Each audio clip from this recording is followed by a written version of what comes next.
That's a mouthful. And I remember once going up to you and saying, Erica, I think what you do is super cool, and I don't know what you do. Because I know so little about the food chain, and I know so little about the process in which I was like many individuals and took it completely for granted. I would go to the grocery store, there would be food. I don't know the magic on how it got there. I assumed at night it grew there. And so then every time I'd talk to you in the office, I learned something new about the food chain, like I was talking about during the news segment every time. So and one of the topics that have recently been learned is food security, which is something I had never considered before. So why don't you tell me about the topic of food security and why it's so important right now? Definitely, but just to backtrack a little bit, to talk a little bit more about how complex food is, right? It is more than just going to the grocery store, and that's just one aspect of a food system. So the Food Policy Council released in 2017 a food strategy, which outlines actions on how to achieve building a better, more sustainable, equitable food system. And within that, we have 5 pillars that we're working under, which is food access and literacy. And that's what we're going to be talking a bit about today with food security. We have urban agriculture, like our community gardens. There's forest and freshwater food. So all the things we get to enjoy here in Sudbury, like fishing and harvesting for blueberries and mushrooms. There's also agriculture, of course, and that's supporting our local farmers. And then restaurants and tourism is another aspect. So when we think about the food system, those are some of the larger pieces that come into play. But today we are talking about food security, and it's really an important topic on a regular basis, but even more so during the time that we live in now with the COVID-19 pandemic. So food security basically is defined as the fact that you do not have adequate income to spend on providing you and your family with food. So if that is the case, you are food insecure. It is an income issue. And what we've seen, so there are many groups and organizations across the country that are working on this and understanding the picture here in Canada. And sadly, there are quite a number of families that we would say are food insecure. Before the pandemic, the latest research coming from researchers from University of Toronto and others called Proof put out a report that said 4.4 million Canadians are food insecure. It's a very, very high number, very startling. And since we've discovered that over 3 million Canadians have lost their jobs, according to Stats Canada, during the pandemic, that number has only increased during the pandemic. So it's something that people face every day of their lives. And there are various levels of food insecurity. So it could mean, just not having enough and having to sort of rearrange your meals to get to that next paycheck, to serious deprivation where you are compromising your own health by not eating enough because you have to pay for other things like your rent or, medicine and those kinds of things. So it is a spectrum as well. Now, that stat you just brought up, let's talk about that. You talk about 4 million Canadians don't have the ability to buy their food. Now, we have a Canadian population, and I'm in the ballpark here between 33 and 37 million, so across Canada. And so you think of 4 million Canadians, that is a lot of people. And that also sounds like it's people spread throughout the population. So I hear this, and I think that I might know somebody who is food insecure that I don't know is food insecure, because I don't want to say they live among us, but they live among us, don't they? Like anyone who might not have access to adequate food is in our communities, and we may not even know it. Is that an accurate statement? Absolutely, it is. So again, looking back to the 2017-2018 report from Proof, which is available online, and we can talk a little bit more about how to access that. It's across the nation. And if you live in different parts of the country, you may have higher or lower prevalence of food insecurity. Not surprisingly, northern communities have increased food insecurity because of the cost of food and other, lack of opportunities there.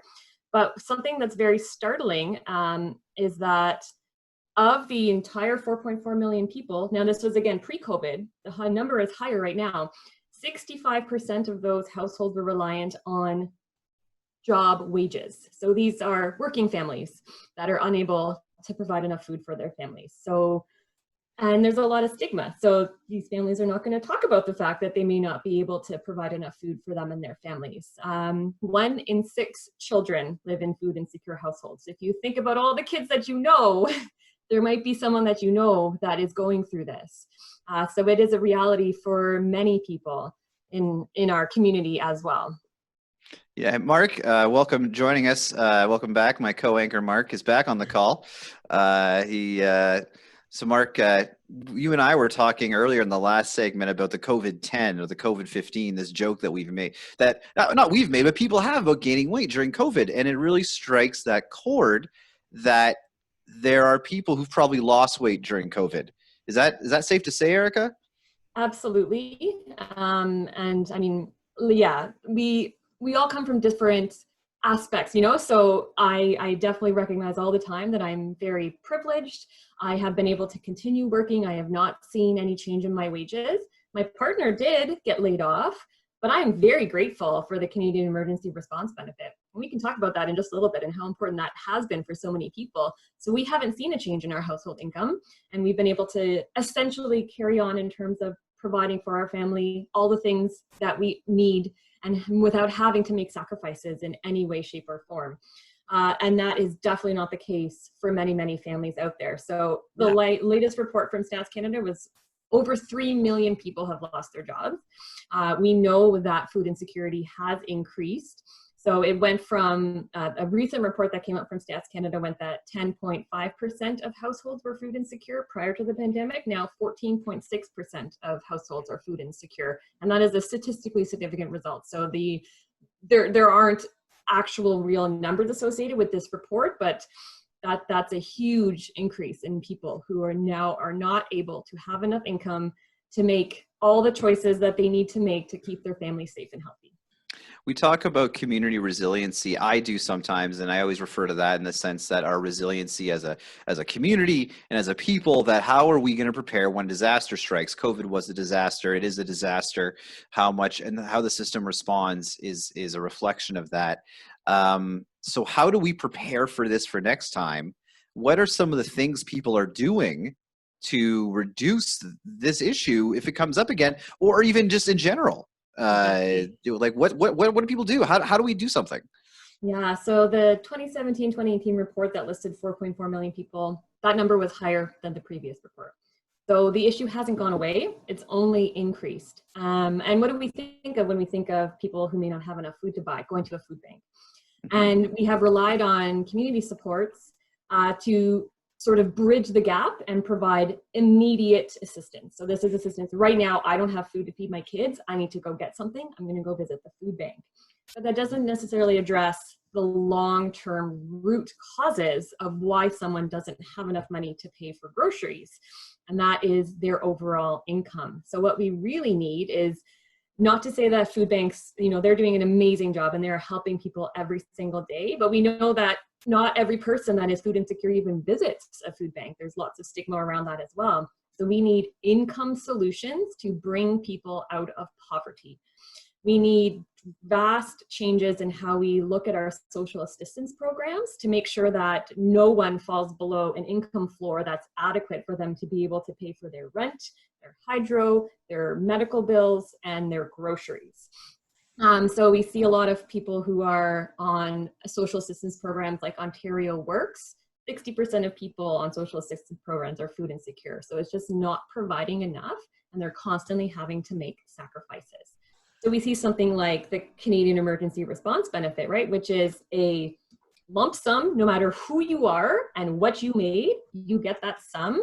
And it has helped many people.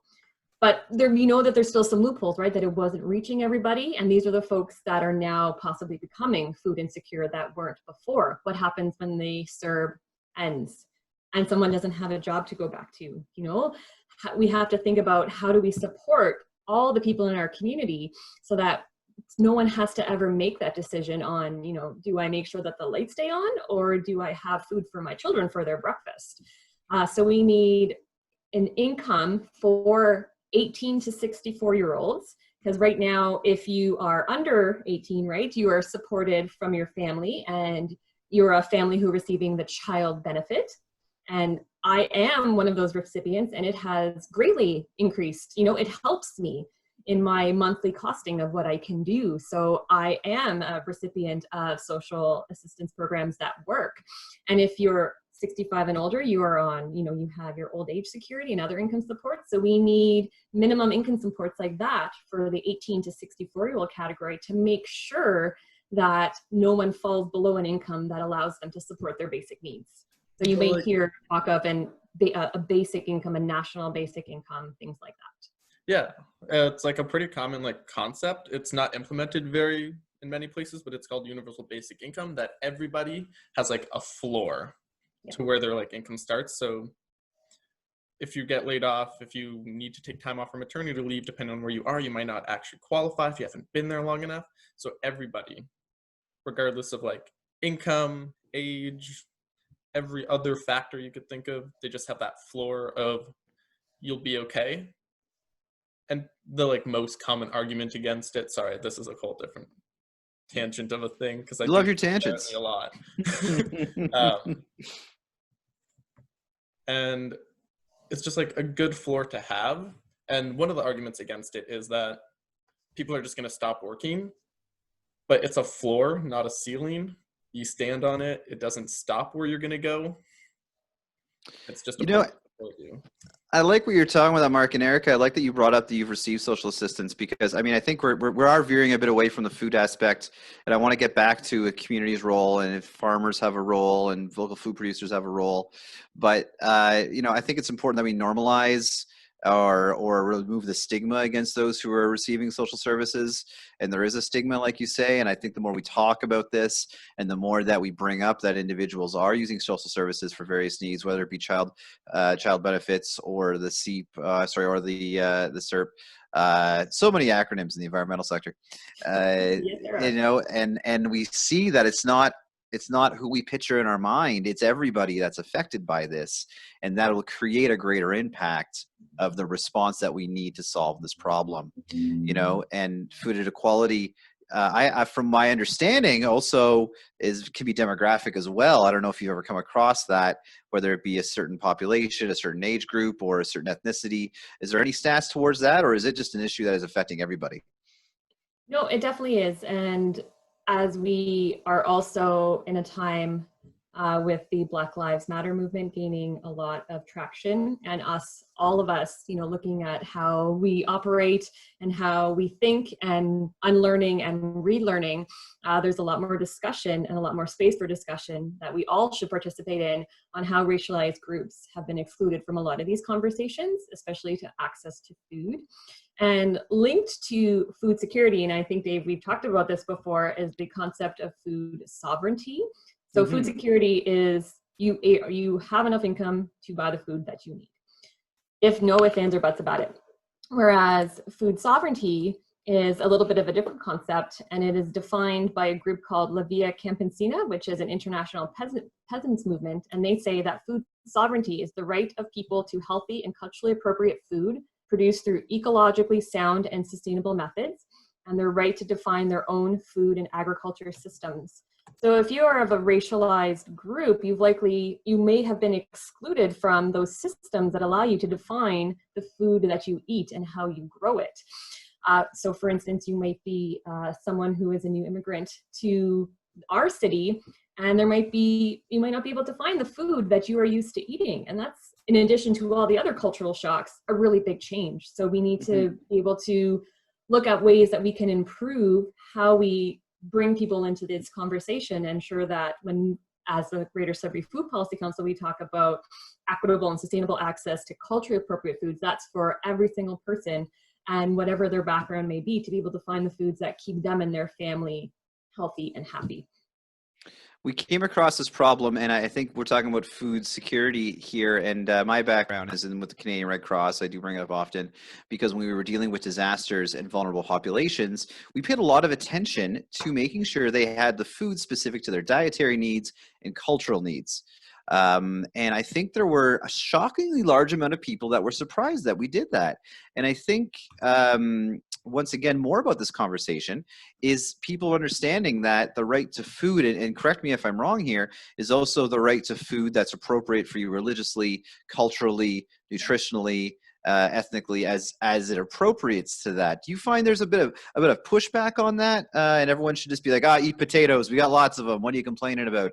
Or do you think there's people supporting this idea of this? Oh no, there's definitely support, and Canada has ratified things like the Sustainable Development Goals, which say just that food is a right, and that the right to access food that is culturally appropriate for you is your right to do so, and no one should infringe upon that right. So we need to look at, in our community, how are we allowing that to happen? And if it's not, how can we remove barriers so that people can access the food that makes sense for them and their family? I like that removing barriers piece. And let's talk about the food grown here in the north and maybe how that plays a part in it. And Mark has disappeared again. He's the phantom of this conversation. He comes and goes. As we talk about food, I assume we've made him hungry and he's gone for a snack or so. Who knows? Who knows what he's doing? He's a great guy. He's very smart, though, but he's gone to something. So let's talk about the food here in the north.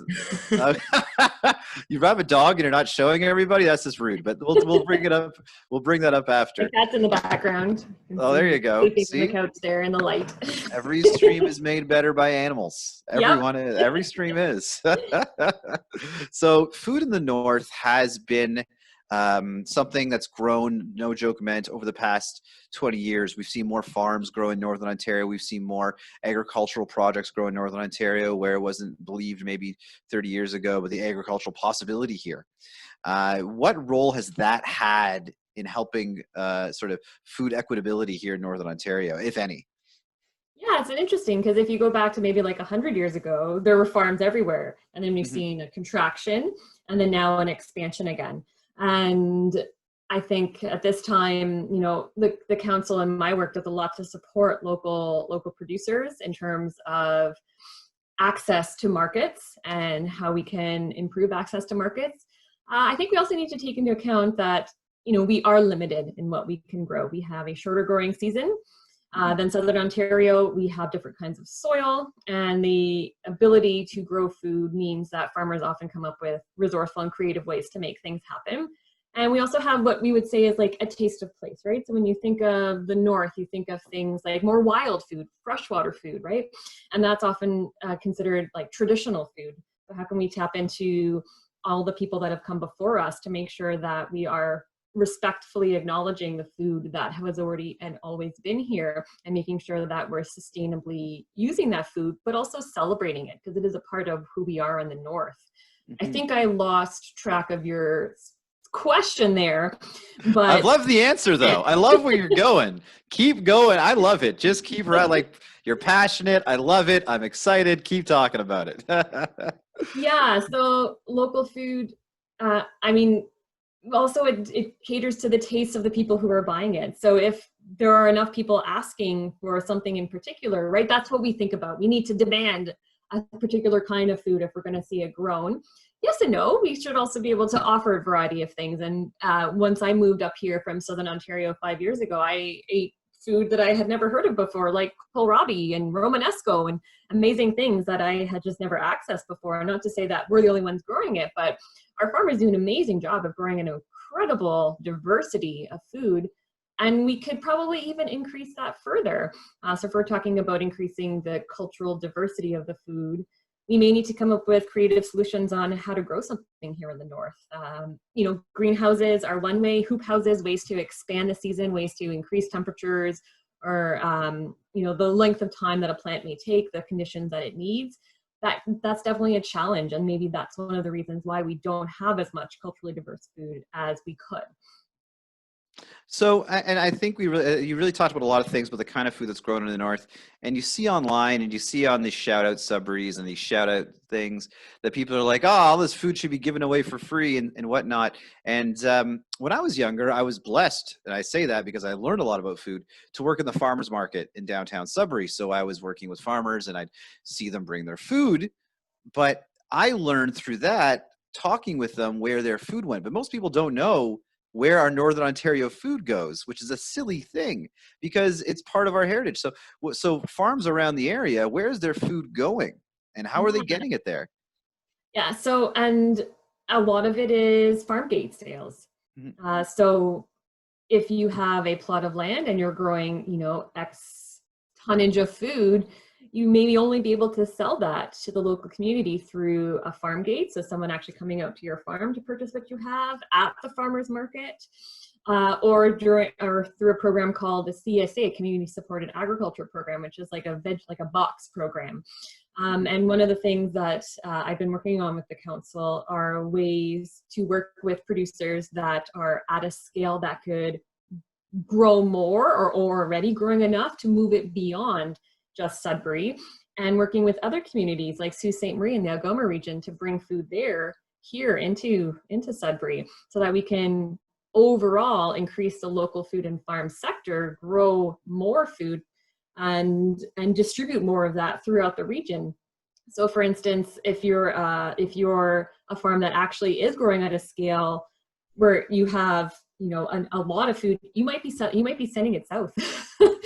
And you know, it's such a strange thing, because you know, the restaurants, the grocery stores just aren't picking it up for reasons that we have talked about in other discussions, like when we had our local dining and local food discussion with some restaurateurs and farmers. And there are definite challenges to bringing more local food into restaurants or into grocery stores. And it's all a matter of scale. It's balancing how much are you producing with, how much does the seller want, and making that relationship work. And sometimes it's easier to just truck it down to Southern Ontario because someone can buy all of this one thing.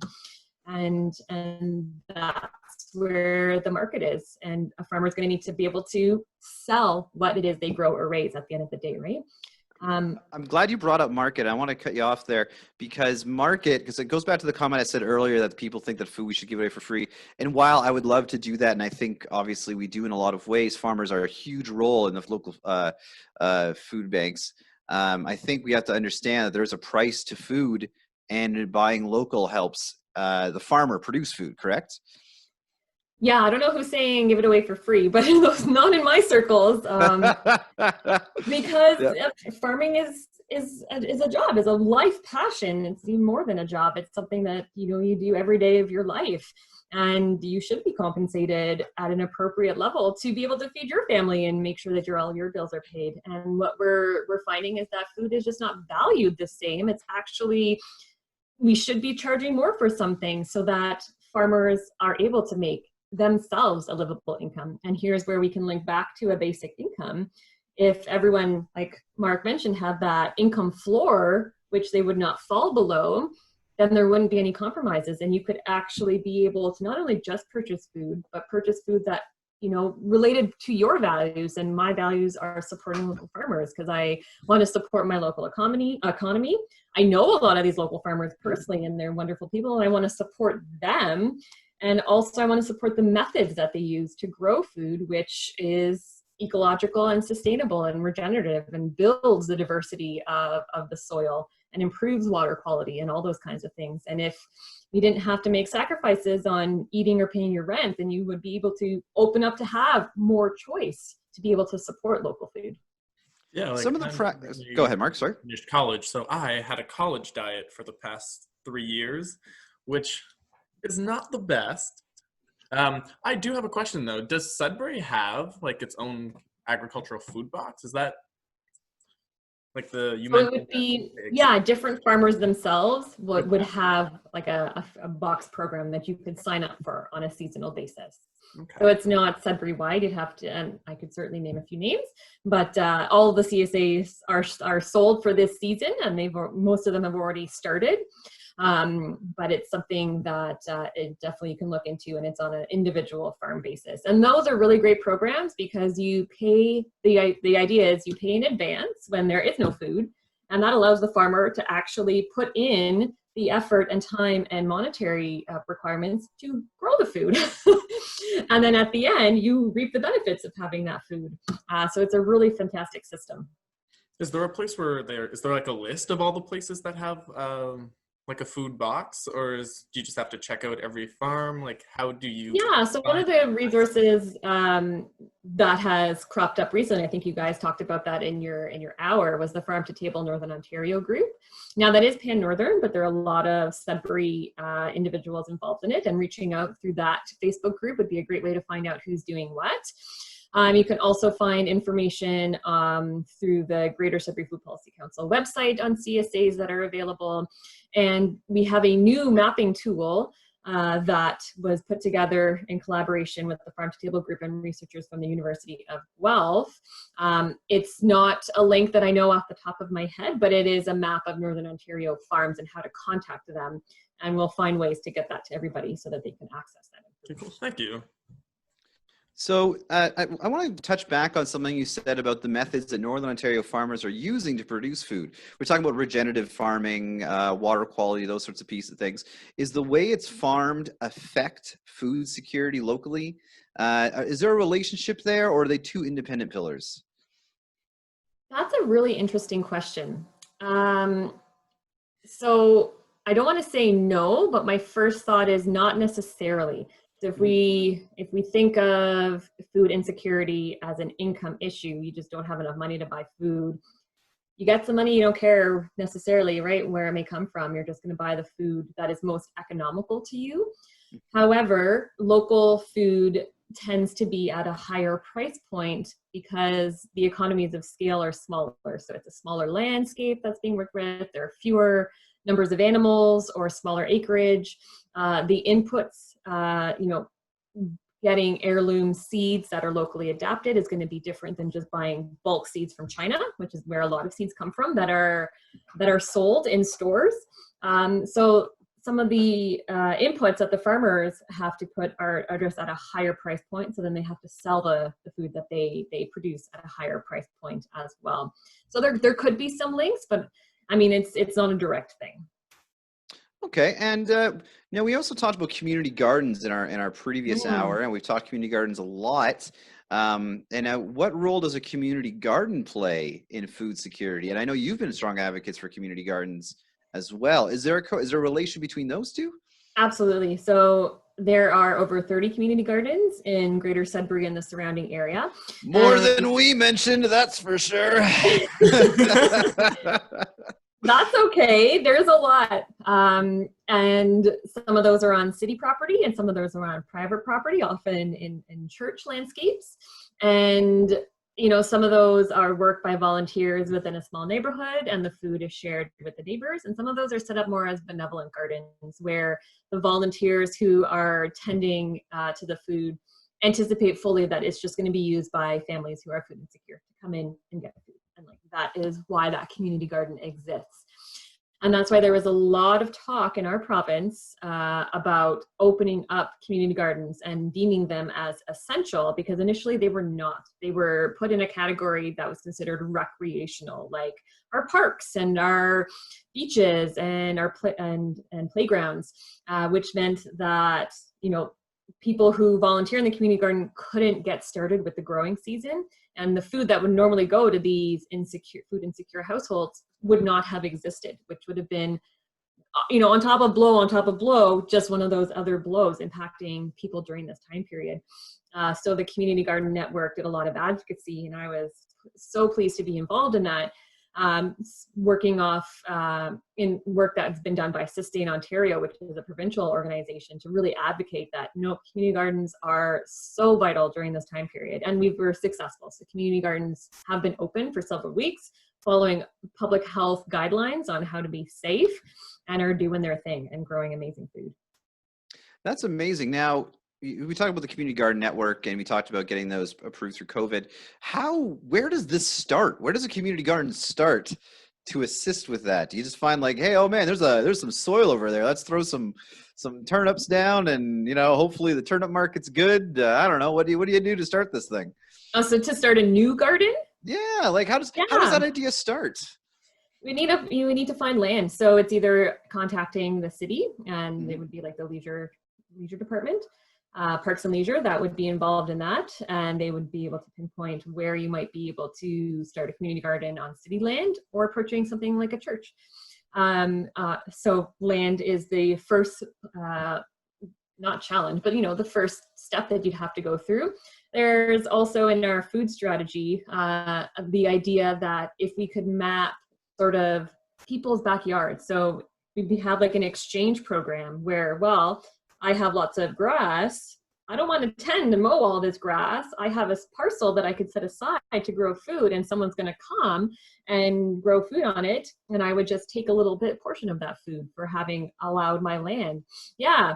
So that's a model that is used in other places, that actually is used by Leah's backyard. She grows food in people's properties, and it's an amazing thing. And it's something that we should probably look to more, because there's definitely lots of yardscapes that could be used to grow food. But yeah, so we need some infrastructure. You would need to be able to create a garden bed. And I did embark on that. I was part of that home garden project that you had mentioned with the free soil. And I was really grateful to be a part of that and to receive soil, because it allowed me to create an 8x4 garden bed. And now I have tomatoes, lettuce, Swiss chard, zucchini, and some herbs going bananas that I'm so excited to share with my neighbors. And that's awesome. Yeah. So you need land, infrastructure, soil, maybe a bit of, you need some sweat equity to put all of this together.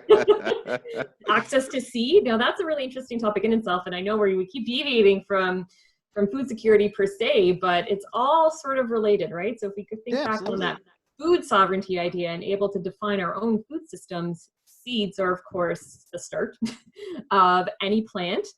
And where do those seeds come from? I kind of alluded to the fact that if you're going to, a garden center, your seeds are probably coming from China. There are farms here in the north, like Three Forks Farms, that have just moved to Manitoulin Island that do seed saving. So, if you look at all of the plants that they grow, they're going to choose seed from the ones that had the best attributes for their crop. They were the most climate resistant, they were the most drought resistant, they produced, the tastiest tomato, and they're going to save those seeds and then plant those seeds next year. And they sell their seeds as well, which is an amazing thing. So we can all sort of take part in this seed saving to get out of that industrial complex that's happening where our seeds are coming from other places. We already know we have challenges in the north around growing food, so let's use regionally adapted seeds to have the best product available. I have never in the history of knowing you had a conversation with you where you have not brought up seeds. I need you to fully know, and to everyone at home, this is Erica's secret passion. Birds and seeds are her secret passions. And I'm just telling, I'm outing her now on it because it's crazy. You kind of are. I mean, they're tiny, but they're so vital. If we think about where our food comes from, it comes from a seed. That's so important. So I know a little while ago, there was a huge push to have seeds in the local community little libraries. Yes. And I know a lot of folks who are doing that. I was talking to Hugh Cresnell, he was doing it. A lot of folks are doing it. Is the spreading of seeds, like that is a part of food sovereignty, perhaps helping people with their home gardens? Like you've really touched on that. Why don't we keep doing this? And are there programs to continuously share seeds, or is it just like a once in a while thing? So that came out in conjunction with that home garden project and the soil, and also just making sure that if you wanted to start a garden on your property, where can you find seeds?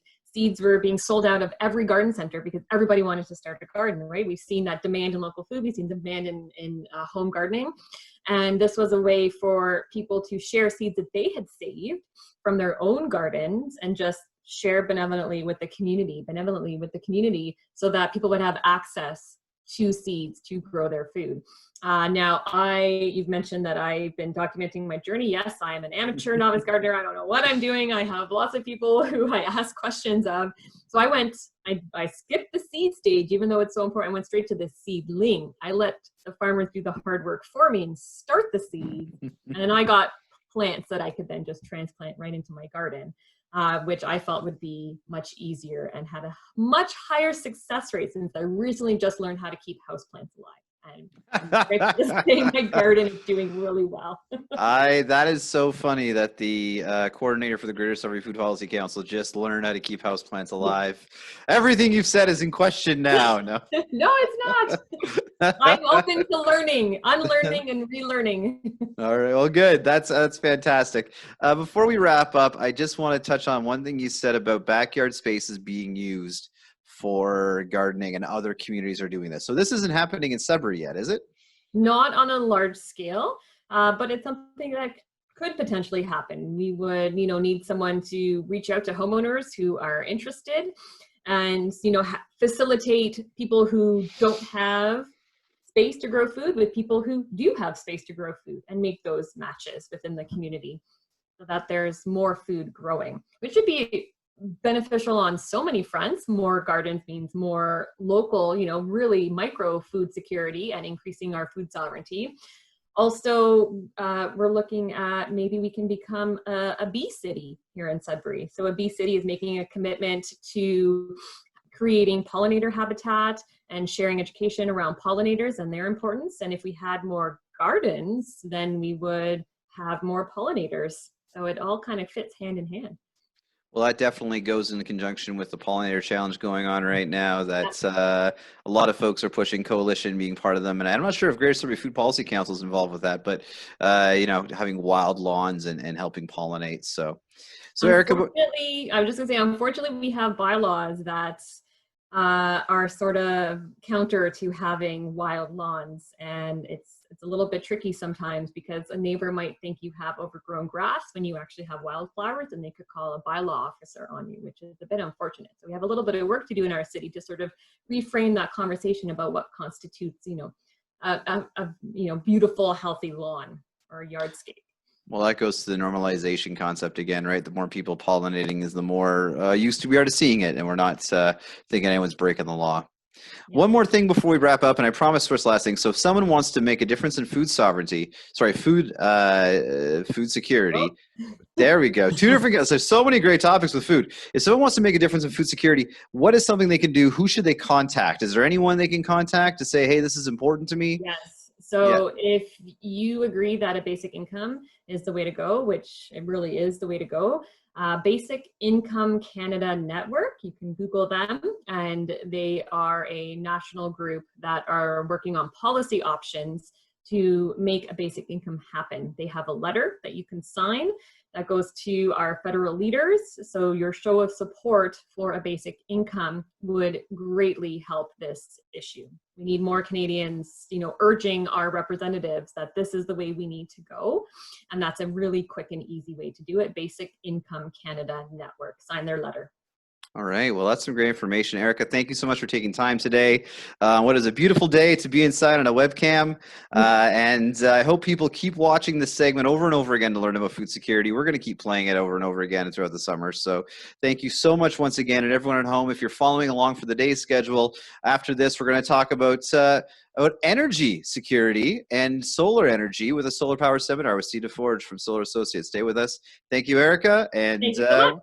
We'll see you later.